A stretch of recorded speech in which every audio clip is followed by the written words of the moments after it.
જય Swaminarayan, good morning. નવા બ્લોગમાં વેલકમ છે. તો સૌથી પહેલા તમને હું ઠાકોરજીના દર્શન કરાવું. જોઈ લ્યો, આ અમારા ઠાકોરજી છે.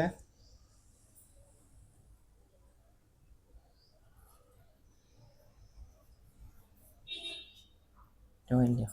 ત્યારબાદ તમને મંદિરના દર્શન કરાવી દો.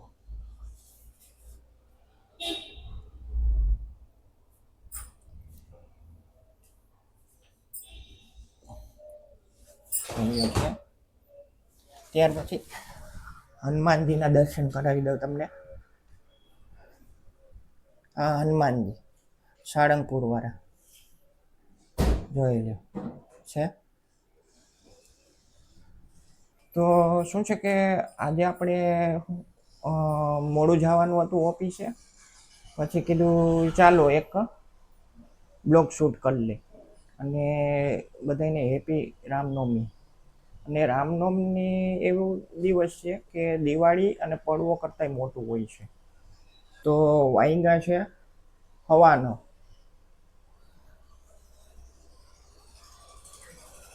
જય માતાજી. જય માતાજી. શું કરો છો? આખું વાંચું છું. હું સમાચાર વાંચો? હા, બધા આવ્યા છે ને લોકડાઉનના. હે. પેટ્રોલના બાટલાના તે બધા સમાચાર વાંચું છું. અને આજે શું છે? આજ છે રામનવમી. ઓકે. અને ફરાળમાં શું બનાવ્યું છે? ફરાળમાં હાલો તમને બતાવી દઉં. હાલો બતાવી દો.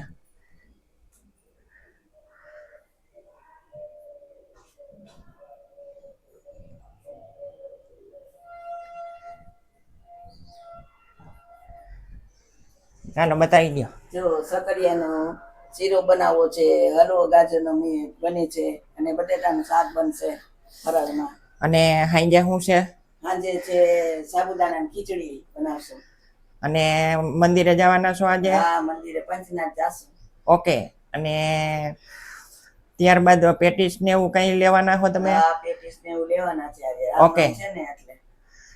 ત્યારબાદ તમે કેટલા વાગે જવાના હો મંદિરે? મંદિરે જાશું 5 વાગે. ઓકે. ત્યારબાદ હું તમને બહારનો નજારો બતાડી દઉં. જોઈ લ્યો છે.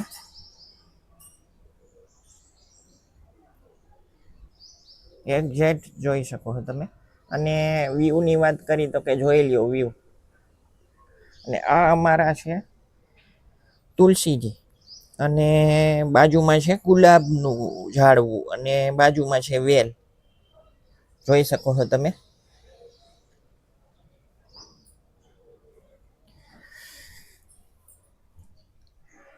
તો રામનવમીનો દિવસ કેવો હોય?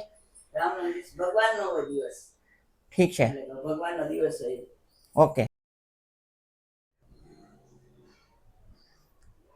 અને પછી બહુ મોટો દિવસ હોય, અને પછી સાંજે ધૂન કે એવું કઈ હોય છે? ધૂન હોય, ત્યાં કીર્તન બાયું કરતી હોય મંદિરે જઈને ભગવાનના. એટલે કીર્તન કરતી હોય બાયું મંદિરે બેસીને. પંચનાથ બધે માણસો ઘણું દર્શન કરવા આવ્યું હોય. ઓકે. મંદિરે બપોરે 12 વાગે પ્રસાદી હોય, આરતી હોય ભગવાનની રામની. ઓકે. બધી મંદિરે હોય. તો પેલા બાટલો આવતો મોડો, અને અલા પેલા આવતો વેલો બાટલો, અને હવે કેમ મોડો આવે છે? હવે ઓલું થઈ ગયું, બાટલાની શોર્ટેજ થઈ ગઈ. ઓકે. ઓકે. અને પેટ્રોલમાં કેમ શોર્ટેજ છે? પેટ્રોલમાં ઘણા એવા હોય લફા ફેરવી નાખે. આવું છે એટલે કે લોકડાઉન એમ કરીને બને છે એવું કરવા એટલે પેટ્રોલનું એમ થવા માંડ્યું. ઓકે. ત્યારબાદ તમને આ વિડીયો કેવો લાગે છે? આ વિડીયો તમને તો સરસ મજા આવે છે. વિડીયો સારો છે. તો મારા વિડીયોને અહીંયા એન્ડ કરું. સરસ મજાની એક લાઈક આપી દેજો, શેર કરી નાખજો અને સબસ્ક્રાઈબ કરી નાખજો. જય હિન્દ, જય હિન્દ.